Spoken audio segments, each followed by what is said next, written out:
this was just plain bad. So yeah, I actually got the time to do this before I go on vacation. So, blanking on what I wanted to say. Toqger 20. Wow, that was bad. I mean, most of it is rooted in Japanese humor, which I really don't get, because it's...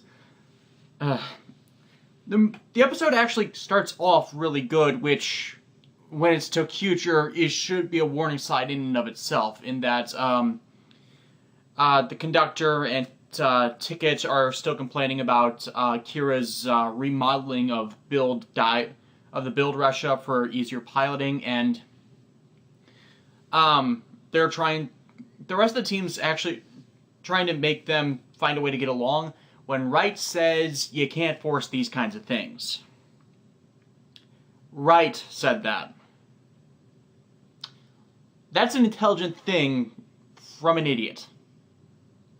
What the hell? Granted, it's not entirely wrong in that you can't force people to like each other and stuff like that, but it's from Wright. I would expect this from Hikari or Takati or Mio, but considering his general thing with delusion, it's... I want to say refreshing to see sanity, and then it kind of goes away because they decide to focus on trying to get Akira to smile and laugh. And they do this with Japanese humor, starting off with cross-dressing. Why does every series I review have cross-dressing in it?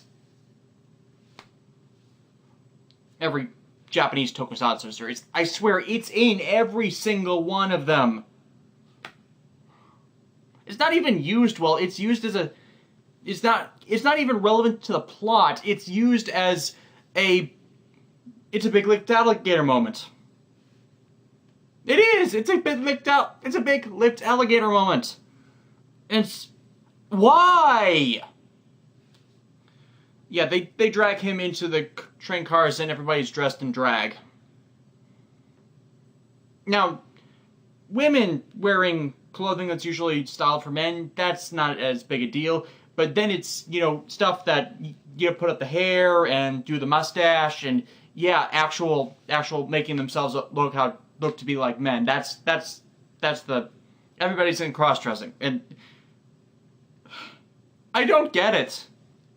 This entire episode is stuffed full of humor that I don't get. It's either cultural or that's not funny. And I want to bet it's the latter one because they have kids and old men and adults all seeing these moments of humor and no one is laughing. No one is laughing aside from the protagonist.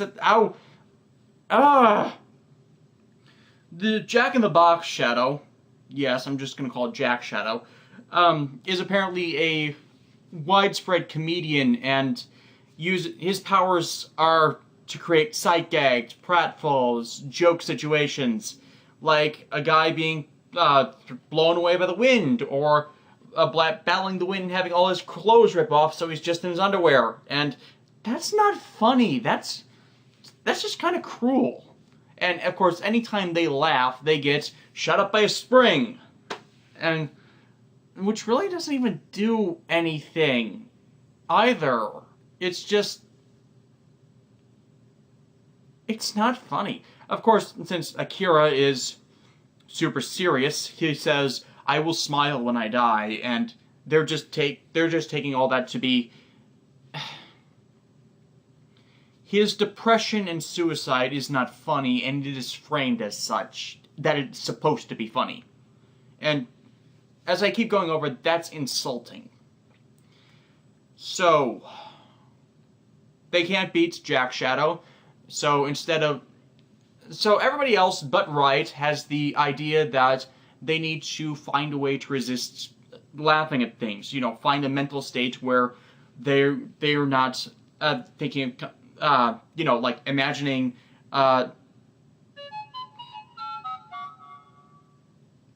imagining things that are not funny, except that's not what they do. I mean, that would go with the whole imagination theme they're supposedly using as part of the show. No, they have to become comedians. The conductor trains them to be comedians, to fight them with funny. And this is Wright's idea. I hate this kid. Because really, that would have been a better way to bond with... I really need to just turn that off when I do these. That would have been a better way to bond with Akira. Just find a bridge point between their happy-go-lucky and his depression to kind of, you know, help pull him up, because you can't help people. Well, you can try. You can help people with depression by being supportive, understanding individuals, and trying to understand their viewpoints on why they're like that. So that would have a bit helped the team dynamic, instead of, you know, trying to get a laugh out of someone who doesn't understand how to laugh, can't feel the emotion of joy or laughter anymore, and because of shit in their lives. And now I'm just talking about myself now, aren't I? Akira's subplot, I guess, is, well, actually something that would have cheered him up, because, well, he goes looking for his harmonica, which he dropped, and he comes across this little girl who found a cat and has to give it up because her mother will not let her keep it, and so he takes it in. This makes him smile. This makes him happy. He is an animal person. Guess what happens at the end of the episode? The cat that made him happy gave him a moment of shining brilliance. Girl comes back and takes it, because the mother changed her mind. Yeah. And then he zooms straight back into depression. That was cruel. And that was the joke. That was the joke they intentionally did, to make fun of his sadness. I hate this show. I mean, it doesn't seem like that, because as they're battling in the mechs, he starts laughing uncontrollably for absolutely no reason, and then we're revealed it's the cat in the main cabin of the train just tickling him in mid-battle, which, with everything else that happens, it's just something odd to the events is when their attempts to fit is as they're starting the final confrontation with Jack Shadow, they try the comedy act and it doesn't work, and then Akira comes in, sans harmonica, because he's lost his harmonica at this point. He's playing a recorder, and his dramatic entrance always opens with a harmonica playing, and so it's just so out of place. And then he says his opening lines, and then everybody laughs at him. Everybody laughs at the depressed man, who finds enjoyment in playing musical instruments. They are laughing at his pain. You see where I'm going with this? And part of why I bring this up is that the rest of them realize that Wright's plan from the beginning was stupid. They pretty much say this, that they should have just done what they were going to do and just fought him outright in the first place. They specifically say, okay, not specifically, but they imply that they should not have listened to Wright in the first place. And Wright realizes his plan was stupid, and he gets depressed. Now, when someone's depressed in this show, they're supposed to release shadow. Depression, despair, negative feelings create shadow. That is part of the show's premise. Wright, when he's sad, creates a white, obscuring mist. Now, I'm thinking that that the effects department were not thinking of that, because it was used as a sight gag. Toku, they even used the lines, Toku, Ichigo, red transferring to white, as in it's a sight gag. a side gag that conflicts with the lore of the show. Now, if they use this later, this would have been good setup. If they use it later. Odds are they're not. Otherwise, because it's just out of place if it's not. Because Right is supposed to be this brilliant shining light that Zed is obsessed with. So it would make sense that his depression is shining and that he wants to see how powerful the shine can grow. So that's why Zed is interested in all of this. And the white shadow that balances the darkness or something. And I know, I'm pretty damn sure, like 95% sure, that's not going to be a thing. Because that's the kind of show Toqger is.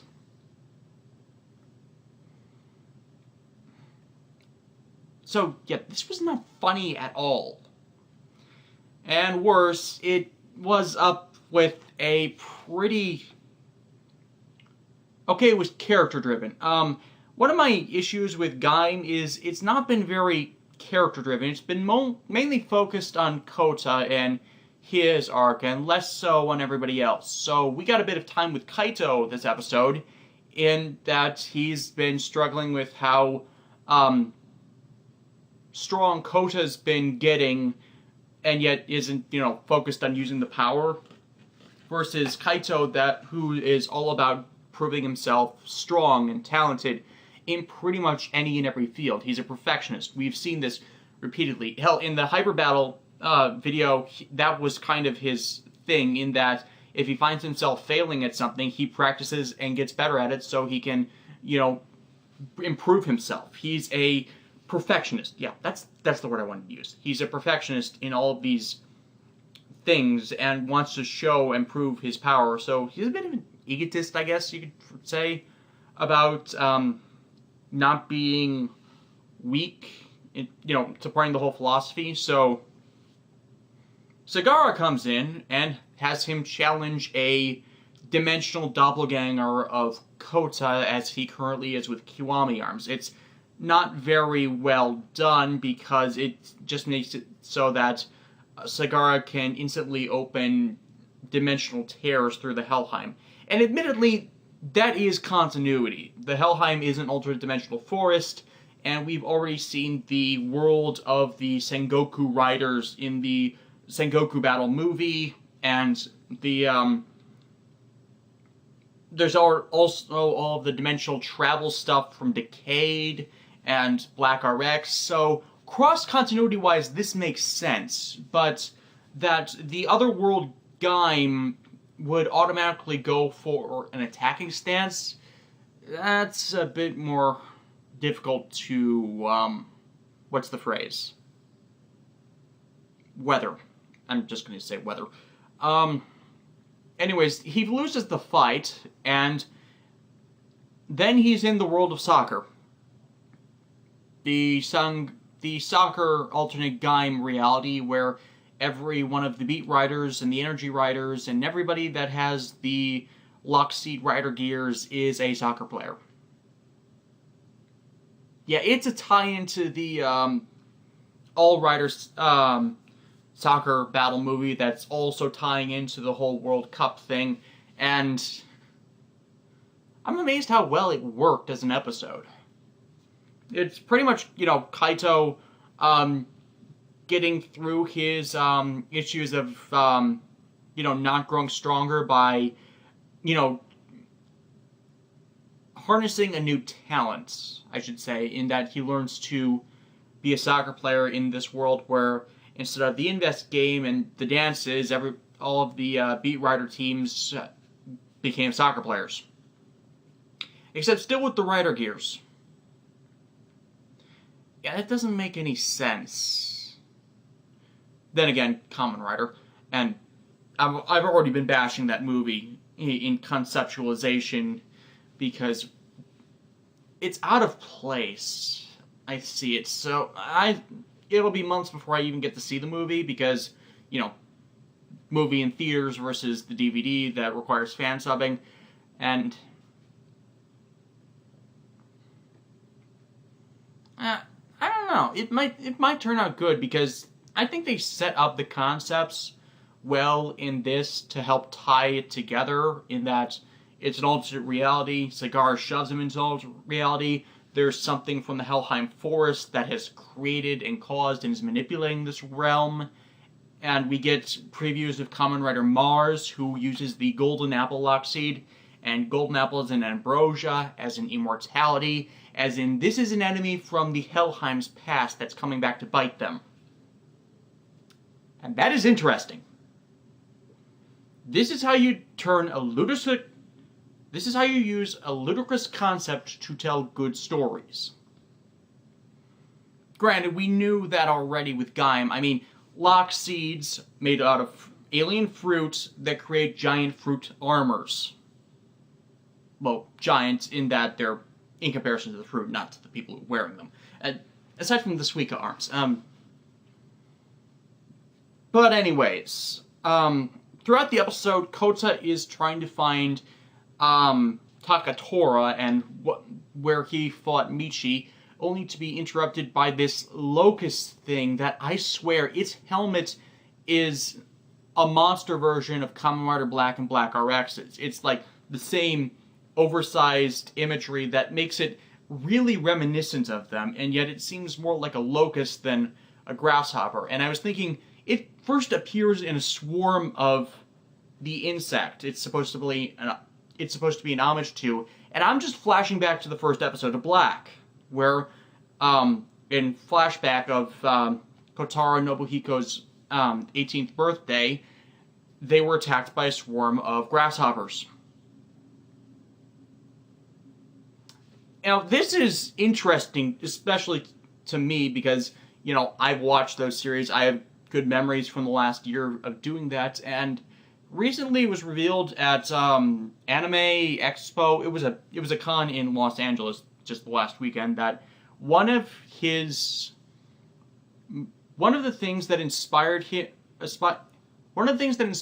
Urobuchi in his writing of Gaim is the conflict in Black and Black RX between Kotaro and Nobuhiko. He wanted to try and recreate that in his own way with Kota and presumably Michi, and how they're striving to, how Kota and, like proxy, Kotaro are striving to get back their friend / brother from the darkness and madness that consumes them.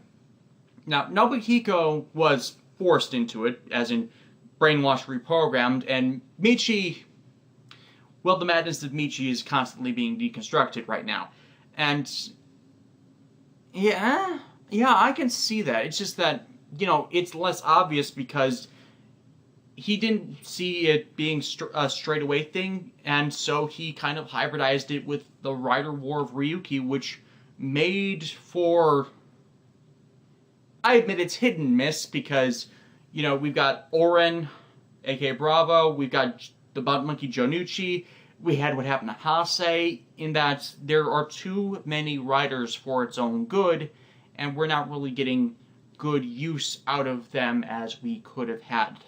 And it's not entirely a bad thing, I think. I like seeing so many writers. I think we could have, like, cut one or two, and then, you know, just given a bit more of a form change between the major players.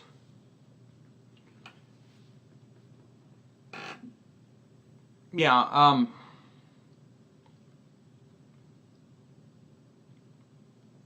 I had a point here. I kind of went on this tangent about kind of explaining this, and now I can't remember where I was getting... Right, conceptualization of these concept characters. Skip it, I'm completely lost. Back to Kaito.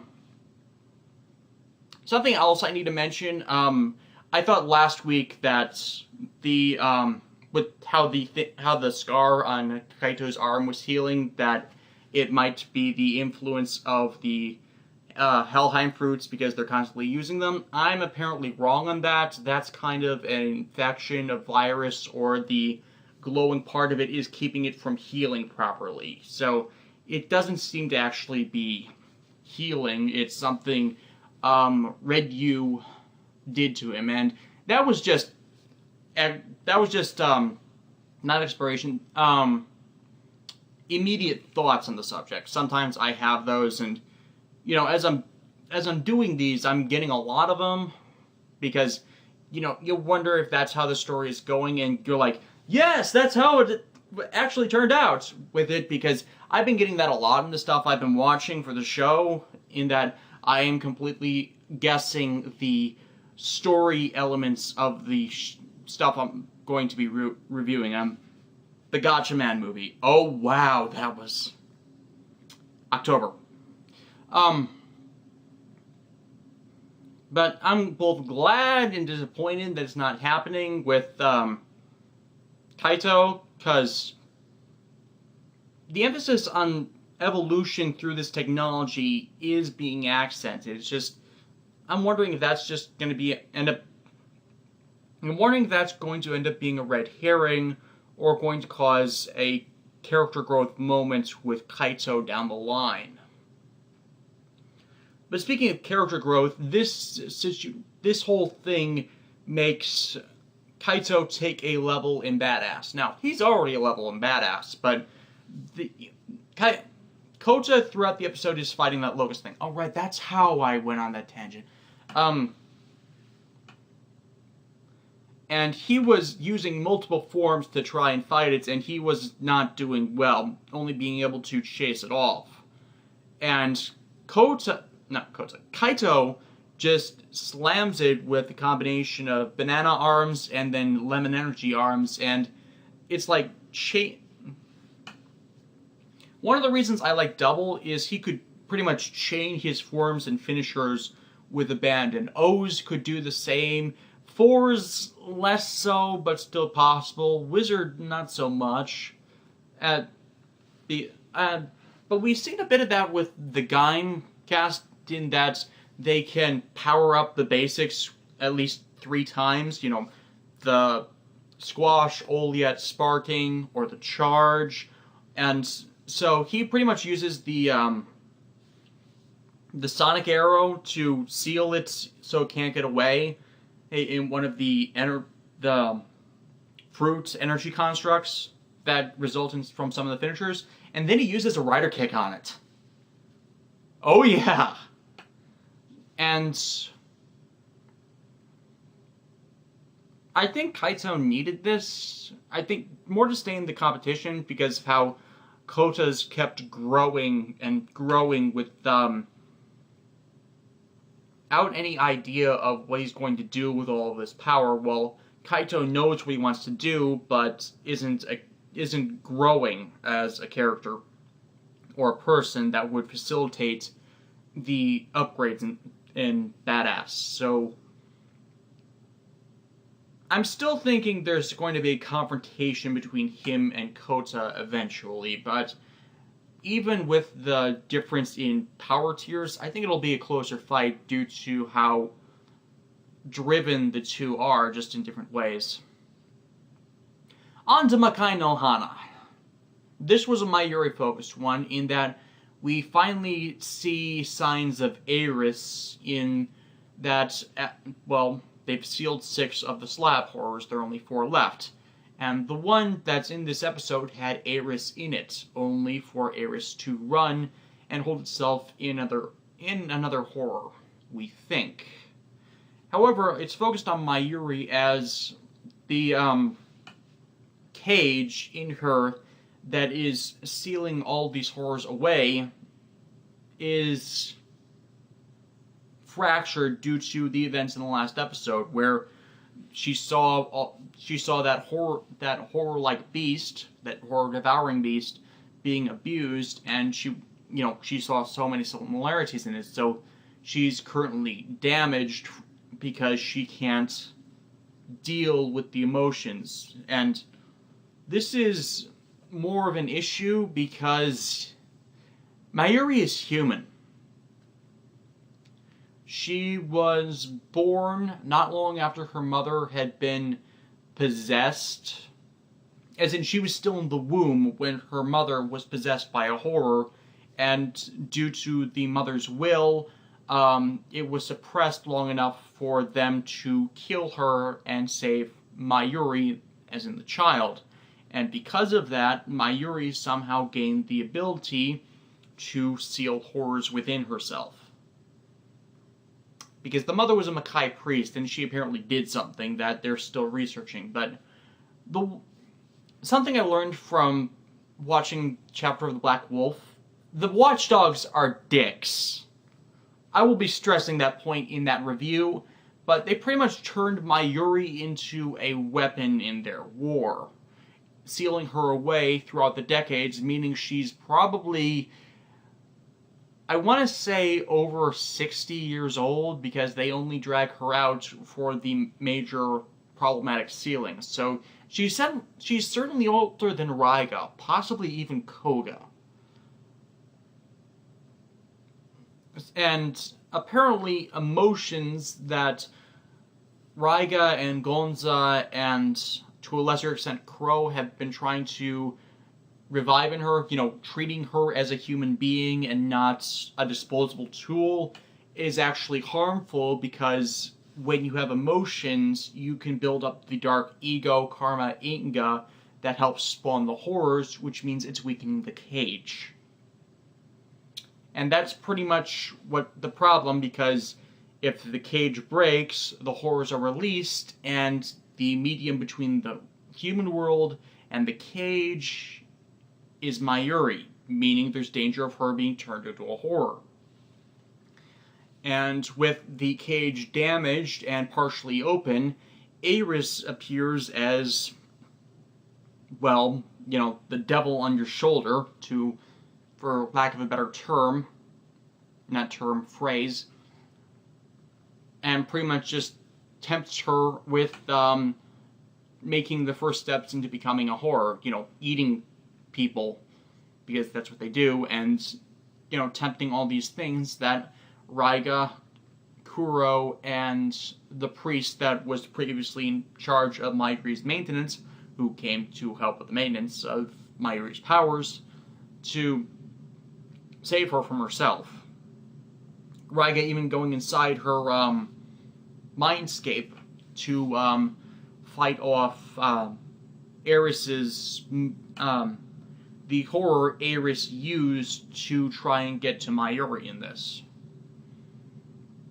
And I think it's pointing out that Mayuri becoming more human is not a bad thing, but they need to be wary of how she's developing, so she gets the positive emotions imbalanced with the darker impacts. Because one of the things of a Makai Knight is, when you fight monsters, you must be wary to not become a monster. And that's the entire point behind the Shadow Trials after a knight seals 100 horrors that we saw a few episodes back with when Raiga got Goten. In that's the entire point of it. If you can fight your inner shadow and suppress it, and you're gifted for succeeding at that. And this was pretty much Mayuri's trial in that own respect, resisting the temptation to become a monster. And I think she's still conflicted. I mean, she's still pretty emotionless, but there's signs that Raiga and Gonza, despite bringing back her emotions that put things in danger, are actually helping her in the long term. Mainly because she's actually being treated like a human being. The watchdogs are dicks.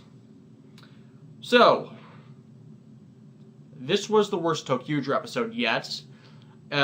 Stupid concept was turned into something good with Gaim, and we got the character and story arc stuff that I've been wanting to see for the last few episodes from Gara, with how they need to balance the story arc more with their standalone tales.